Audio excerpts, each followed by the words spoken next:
여러분 안녕하십니까. 한국판 나사 역할을 하게 될 우주항공청 설치 법안이 국회 본회의를 통과했습니다. 이 법안 통과에 따라 항공우주연구원과 천문연구원은 우주항공청 소속기관으로 편입됩니다. 두 기관이 대전에 잔류하며 R&D 기능을 수행하게 되면서 대전의 우주산업 클러스터 기능이 더욱 강화될 것으로 기대됩니다. 조혜원 기자가 보도합니다. 국회를 통과한 우주항공청 특별법은 과학기술정보통신부 산하의 나사, 미국 항공우주국처럼 한국판 우주항공청을 설치하는 게 핵심입니다. 여야가 막판까지 우주항공청과 분리하느냐 아니냐를 놓고 이견을 보였던 항공우주연구원, 천문연구원은 우주항공청 산하에 두기로 했습니다. 또 대전에 있는 두 기관의 이전 시 국회 상임위의 동의를 받도록 하는 조항을 법률에 명시해 이전을 차단할 수 있는 근거도 마련했습니다. 대전이 갖고 있는 연구개발 역량이나 교육, 또 우주산업과 관련된 여러 가지 인프라들이 해체되거나 유실되지 않고 잘 또 강화되고 또 육성될 수 있도록 하는 근거들을 법에 포함했다. 그만큼 대전 우주산업 클러스터 기능 강화도 기대됩니다. 항 의원은 그동안 해온 연구를 대거 산업체로 이관하고 국가 미래 전략을 위한 연구에 집중할 계획입니다. 국가가 꼭 해야 되는 일, 미자립 혹은 미확보 기술이라든가 국가 전략 기술, 이런 미래지향적으로 어떤 토대를 마련하는 데 역할을 해야 되지 않을까 이렇게 생각하고 있습니다. 천문연도 인력충원 등을 통해 우주기술 혁신에 적극 나서기로 했습니다. 기본적으로 인력이 많이 필요할 테니까 우주과학 쪽이나 우주기술 쪽에 인력들이 우선 많이 좀 바뀌어야 될 것 같고요. 모집이 되어야 되겠죠. 대전시 역시 향후 우주산업을 선도할 수 있도록 2028년까지 5년간 3,500억 원을 투자해 경남, 전남과 함께 우주산업 클러스터의 한 축을 제대로 담당하겠다는 계획입니다. 대전시는 14개 출연기관과 4개 대학 그리고 69개 기업들과 연계한 우주산업 클러스터를 구축해서 산업 육성에 매진하겠습니다. 우주항공청은 올해 5월에서 6월쯤 경남 사천에 설립될 것으로 전망되는 가운데 연구개발 기반이 풍부한 대전이 우주산업을 선도할지 주목되고 있습니다. TJB 조혜원입니다. 대전과 세종, 충남 일부 지역에 대설특보가 내려진 가운데 내일 아침까지 많은 눈이 내리겠습니다. 내일까지 예상되는 눈의 양은 대전과 세종, 충남 내륙은 3에서 8cm, 충남 서해안 지역은 1에서 5cm입니다.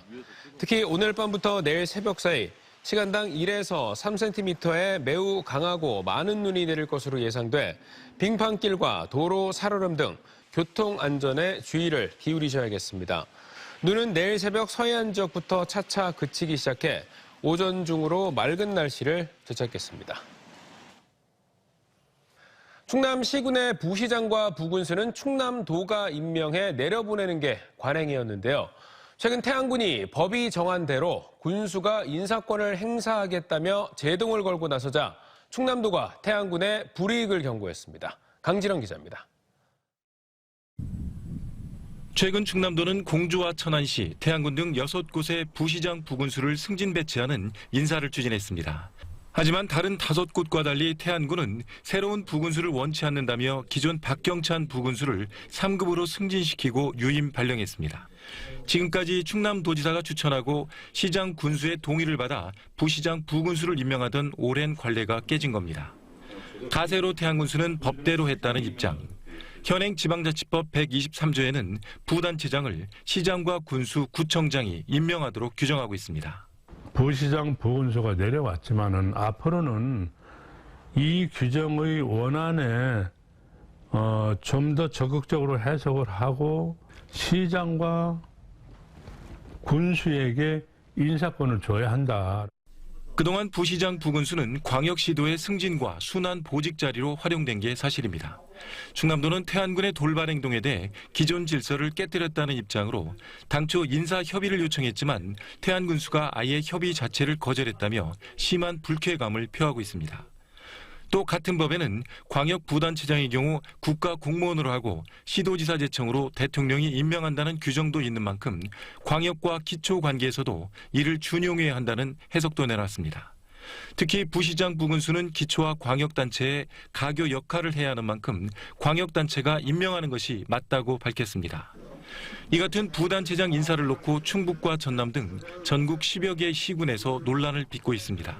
전문가들은 지방자치가 성숙하기 위해서는 일방적인 결정보다는 타협과 조정이 필요하다고 말하고 있습니다. 기초하고 좀 광역하고 이제 이런 충돌들이 앞으로도 계속 일어날 텐데 지방자치의 취지를 지키면서 법과 관행의 조화를 이룰 수 있도록 서로 협력하는 모습이 필요할 것 같습니다. 충남도가 태안군에 대해 행정 재정적인 불이익을 경고하고 나선 가운데 부군수 인사를 둘러싼 갈등이 어떻게 전개될지 주목됩니다. TJB 강진원입니다. 문재인 정부의 집값 등 국가 통계 조작에 관여한 혐의를 받는 윤성원 전 국토부 차관과 이문기 전 행복청장에 대한 구속영장이 기각되자 검찰이 유감을 나타냈습니다. 대원지검은 오늘 공식 입장을 내고 도망이나 증거인멸 우려를 받아들이지 않은 법원 판단에 대해 다수에 의한 권력형 조직적 범죄임을 비춰볼 때 납득하기 어렵다고 밝혔습니다. 앞서 대전지법은 윤 전 차관과 이 전 청장에 대해 주거와 직업, 가족관계가 일정하고 수사에 성실히 응한 점 등을 미뤄 도주할 염려가 있다고 보기 어렵다며 사전 구속영장을 기각했습니다. 대원시 선거관리위원회가 오는 4월 열리는 총선 90일 전인 모레부터 딥페이크 영상을 사용하는 선거운동을 단속하기로 했습니다. 후보자들은 지난해 12월 개정된 공직선거법에 따라 선거운동을 위해 딥페이크 관련 영상을 사용할 수 없게 됐습니다. 이를 위해 대전선관위는 AI 모니터링 전담요원 4명을 배치해 관련 행위를 확인할 방침입니다.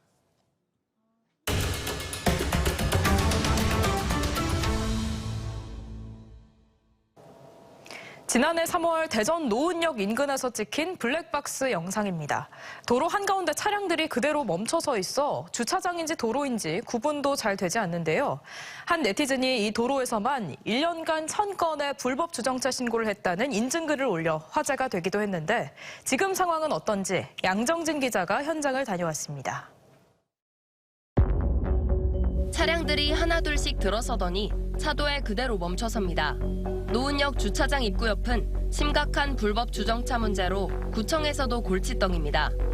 안전사고, 그러니까 통행의 불편도 야기했었으면 여기가 움직일 수가 없거든요. 차가 한번 막히게 되면. 그래서 신고가 계속 들어오게 되어서. 차를 대지 말라며 이렇게 차선 규제봉을 설치하고 안내문까지 부착해놨지만 여전히 이곳에 차를 대는 운전자는 많았습니다. 밤이 깊어갈수록 점점 더 많은 차들이 차선 규제봉 옆에 주차를 하기 시작합니다. 여기 왜 대신 거예요? 몰랐다니까요. 아니 다 차가 돼 있으니까 비어있길래. 마침 비어있길래. 네. 다른 차들이 주차돼 있어 차를 대도 되는 자리인 줄 알았다는 겁니다. 잠깐 이거 살려고 잠깐 됐어요. 아, 호두과자 살려고? 모르셨어요, 여기 차도인지? 그냥 차들이 되어 있어가지고 잠깐. 차들이 도로 한가운데를 막아 도로가 좁아지면서 교통 흐름이 방해되는 모습도 자주 발견됩니다. 현장 단속대원들은 사람들이 차선을 실선으로 착각해 불법 주차를 하는 것 같다고 말합니다. 이고 이쪽에는 지금 차선이잖아요. 근데 이제 이걸 붙여도 이렇게 잘 구분을 못 하시는 거 헷갈려 하시는 분들도 계시더라고요. 여기 주차 단속 구간인가요? 예. 저렇게 이제 잘 모르고 계세요.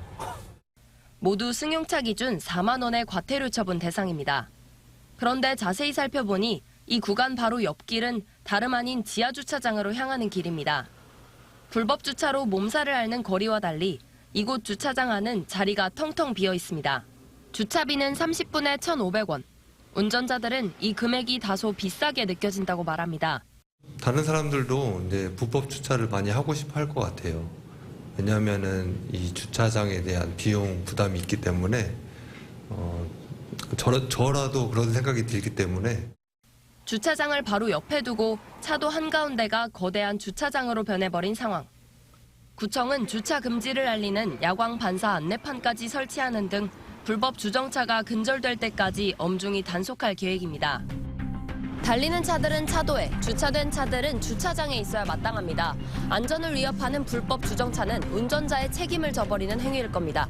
TJB 현장 리포트 양정진입니다.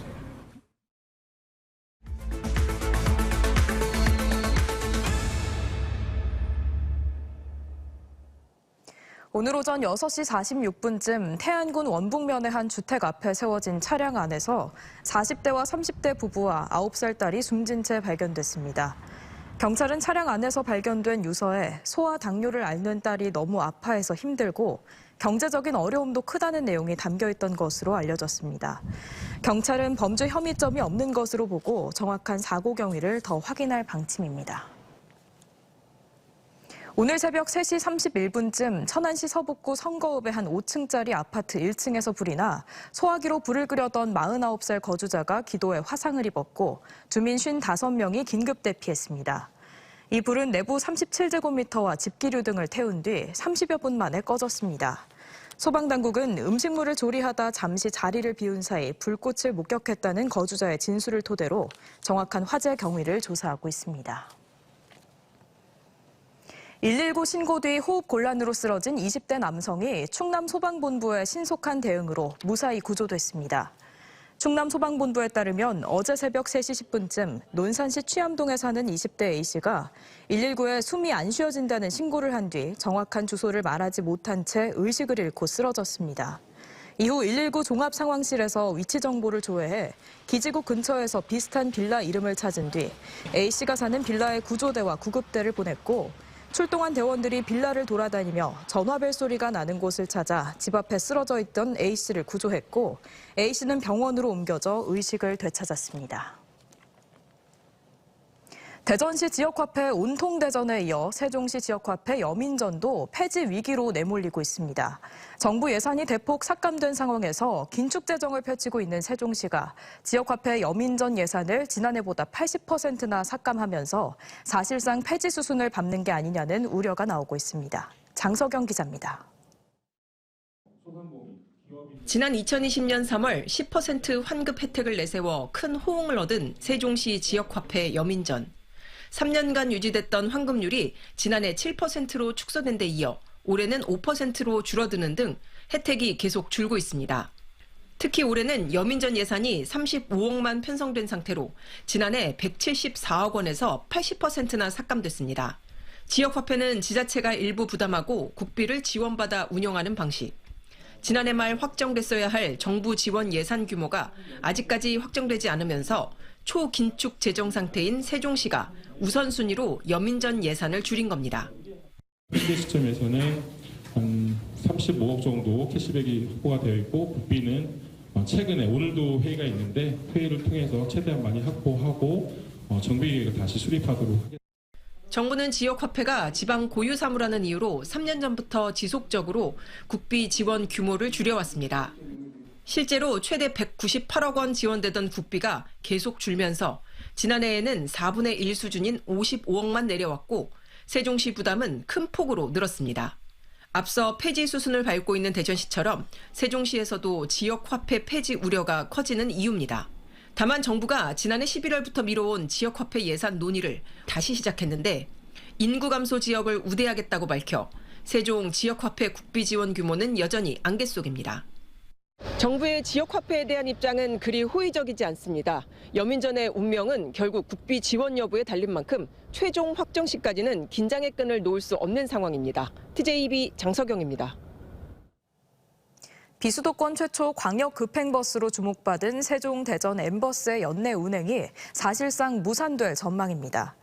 세종시에 따르면 지난 10월 국토부로부터 M버스 면허를 발급받은 운송사업자가 수익성 문제로 환승 할인 적용을 요구하며 운행을 2달째 보류하고 있는 상태로 면허 발급 3개월째인 오는 12일까지 운행하지 않으면 면허가 취소됩니다. 세종시는 환승 할인을 위해선 추가 재정 투입이 불가피한데 당초 해당 노선은 재정 지원 없이 민간업체가 자체 운영하는 형태로 도입됐다며 해당 업체 면허가 취소되면 사업자를 재공고할 수밖에 없다는 입장입니다. 더불어민주당 조승래 의원은 국민의힘에 입당한 이상민 의원에 대해 오로지 출마와 당선만이 중요한 것으로밖에 안 보인다고 비판했습니다. 조 의원은 이 의원의 탈당은 그동안 유성구민들의 선택을 부정하는 행위인데 구민들에게는 단 한마디 사과가 없다며 꼬집었습니다. 더불어민주당 전국대학생위원회도 국민의힘 이상민 의원 사무실 앞에서 기자회견을 열고 유성구민을 기만하는 행위를 즉각 중단하라며 총선 불출마를 촉구했습니다. 더불어민주당 충남도당이 최근 테러 협박 전화를 받은 것으로 확인됐습니다. 민주당 충남도당에 따르면 지난 5일 오후 한 남성으로부터 칼을 들고 찾아가겠다는 협박 전화가 걸려왔습니다. 도당은 평소에도 종종 협박 관련 전화가 오기 때문에 대수롭지 않게 생각했다며 앞으로 협박 전화가 오면 경찰에 정식으로 수사를 의뢰하겠다고 밝혔습니다. 천안시의 아빠 육아휴직 장려금 지원 사업을 이용하는 남성 근로자가 해마다 증가하고 있습니다. 천안시에 따르면 아빠 휴직 장려금을 이용한 사례는 지난 2021년 149명에서 2022년 265명, 지난해 354명으로 매년 증가했습니다. 천안 지역 전체 육아휴직자 가운데 남성 비율도 지속적으로 늘어나 2022년 기준 24.2%로 4명 가운데 1명이 남성이었습니다. 천안시는 남성의 육아 참여를 확대하고 가족 친화적인 환경을 조성하기 위해 육아휴직 중인 남성 근로자에게 월 30만 원씩 6개월간 지원하고 있으며 앞으로도 다양한 출산 지원 시책을 추진할 계획입니다. 오는 7월 6일부터 중앙로 지하상가 관리를 맡게 된 대전시설관리공단이 인수인계를 위한 사전 준비 절차에 들어간 가운데 상인들이 반발하고 나섰습니다. 대전시는 공단 내 지하도 상가 활성화 추진단을 구성하고 시와 공단, 운영위원회 대표단으로 구성한 정례회의 개최와 더불어 기존 점포 사용 허가자와 중앙로 1번가 운영위원회 상가를 일반 입찰하겠다고 통보했습니다. 이에 대해 지하도 상가 상인연합회는 대전시가 기준으로 잡은 사용협약기간 만료도 매장마다 준공 기준이 달라 일괄적인 적용이 어렵고 시의 진행 절차가 일방적이라며 오는 11일 대전시의회에서 관련 입장문을 발표하겠다고 밝혔습니다.